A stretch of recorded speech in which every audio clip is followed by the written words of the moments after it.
नमस्कार दोस्तों। Share beam channel में आपका स्वागत है। दोस्तों, अभी मैंने पिछले वीडियो में आपसे कहा था कि सरकारी क्षेत्र के जो बैंक है वो बैंकों में ज़बरदस्त तेज़ी का माहौल बना हुआ है। और उसका क्यों बना हुआ ये भी मैंने आपको बताया था कि सरकारी क्षेत्र की बैंक अब जो पुराने जो सारे मामले हैं, जो भी फ्रॉड वगैरह के मामले धीरे धीरे ख़त्म होते जा रहे हैं।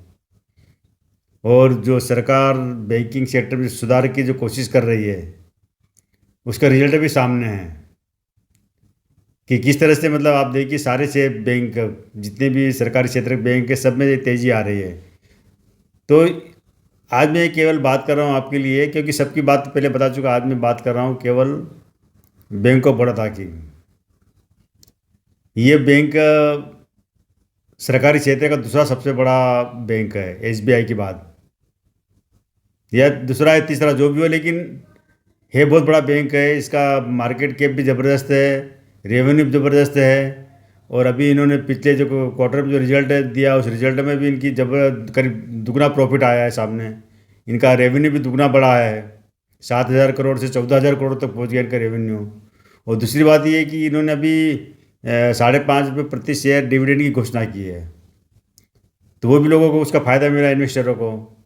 तो अब ये जो बैंक जो बरसों से सरकारी बैंक जो एक दबे पड़े थे, कर्जों में इनमें दबे पड़े थे, इनके ऊपर काफ़ी लोन डिफॉल्टर के मामले आए थे और एक के बाद एक मामले चढ़ते जा रहे थे। इस कारण ये शेयर दबे थे और वो बैंक में जो घोटाले कारण जो दब चुके थे, इनकी जो परफॉर्मेंस अच्छी नहीं हो रही थी। तो कई लोग तो बरसों तक इन शेयरों में इंतज़ार करते रहे कि बढ़ेंगे बढ़ेंगे, लेकिन कभी वो 5-5, 10-10 साल निकल जाते थे, शेयर वहीं के वहीं उसी एक रेंज के आसपास ही घूमते थे। और आखिर आखिर लोग मान लेते यहाँ कुछ नहीं, वहाँ से निकल लेते थे। लेकिन अभी जो इन्होंने पिछले अगर 2 साल में देखे जाए तो बैंक ऑफ बड़ौदा करीब 3 गुना बढ़ चुका है, रेवेन्यू करीब 3 गुना हो चुका है। और इनका जो शेयर की प्राइस देखो आप, तो वो भी करीब 3 गुना निकल चुकी है।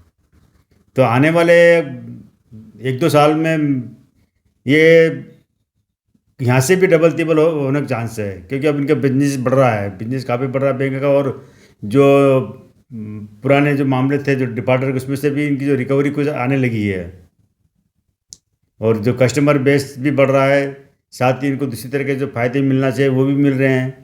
तो कहने का मतलब कि अब बैंक और बड़ौदा, मतलब सारे बैंक अच्छे हैं, लेकिन बैंक ऑफ बड़ौदा की आज मैं बात कर रहा हूँ। तो इस यहाँ पर आप इन्वेस्ट अभी भी कर सकते हैं, थोड़ा थोड़ा अगर आपके पास है तो करने की ज़रूरत नहीं है।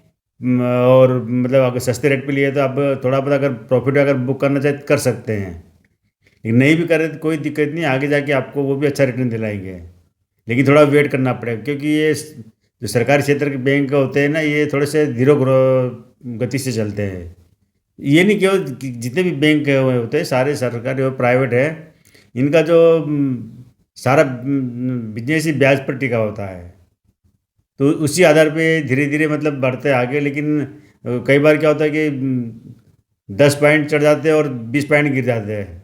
ये तो ऐसी स्थिति अब है नहीं सरकारी बैंकों में। यहाँ पर अब जो सुधार, सरकार जो सुधार की जो योजनाएं नई नई ला रही है, और जो इंफ्रास्ट्रक्चर के जो डेवलपमेंट की जो बातें हो रही है, जिस तरह से नए नए क्षेत्र में सरकार काम कर रहे हैं, तो वहाँ से बैंकों का योगदान होता है, वहाँ पर उसका फ़ायदा मिलता है बैंकों को। तो मेरी सलाह है कि आपको, कि आप अगर पहले से अगर शेयर लेके बैठे तो इन्वेस्ट करने की ज़रूरत तो नहीं है। लेकिन अगर अगर आपके पास नहीं है तो आप थोड़ा बहुत ऐड कर सकते हैं।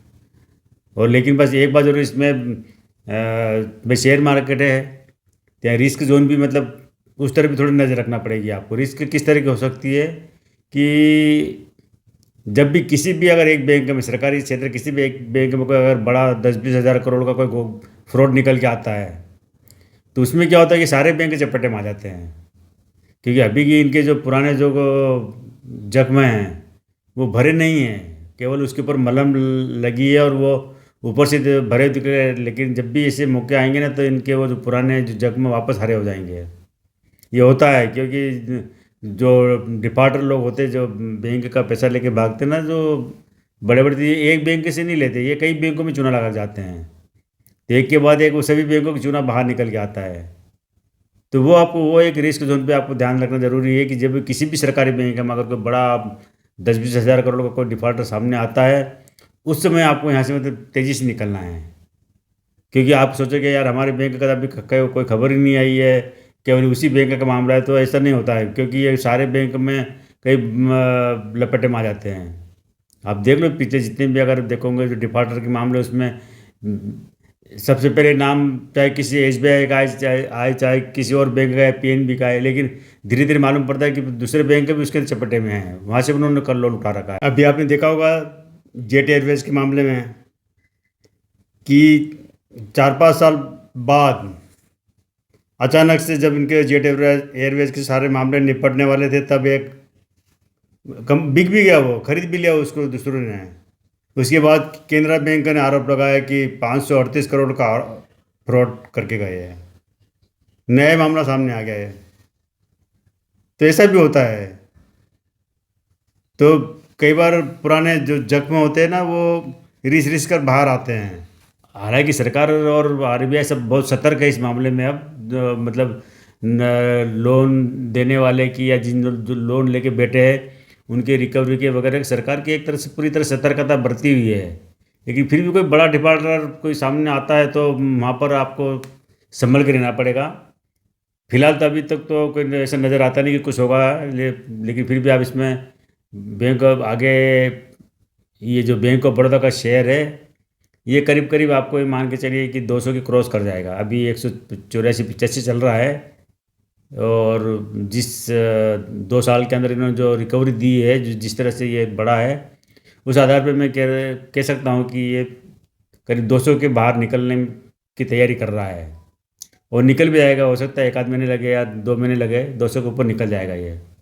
थोड़ा बहुत नीचे ऊपर हो सकता है, होता है शेयर ये लगातार चढ़ते चढ़ते कई बार थोड़ा बहुत उसके अंदर प्रॉफिट बुकिंग आ जाती है। कोई मामला नहीं, लेकिन प्रॉफिट बुकिंग आ जाती है। जिन लोगों ने जैसे 100 रुपये में खरीदा है, 125 में खरीदा, तो वो इस लेवल पे आके प्रॉफिट बुकिंग कर सकते हैं। तो प्रॉफिट बुकिंग में क्या होता है, थोड़ा शेयर नीचे आ जाता है, लेकिन उसके बाद भी फंडामेंटल मजबूत है इनका, रेवेन्यू अच्छा है और प्रॉफिट भी ज़बरदस्त है। तो अच्छा तो हो रहा है, इसमें कोई शंका वाली बात नहीं है। फिर भी आपका पैसा है, आपको कहाँ लगाना, कितना लगाना, कैसे लगाना, इसके लिए आप पूरी तरह से राय ले लीजिए। जो भी आपके फाइनेंशियल जो भी हो उनसे राय ले लीजिए।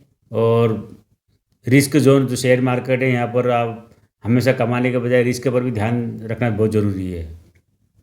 तो मैंने आज इतना ही, कल फिर मिलते हैं एक नए वीडियो के साथ। थैंक यू दोस्तों।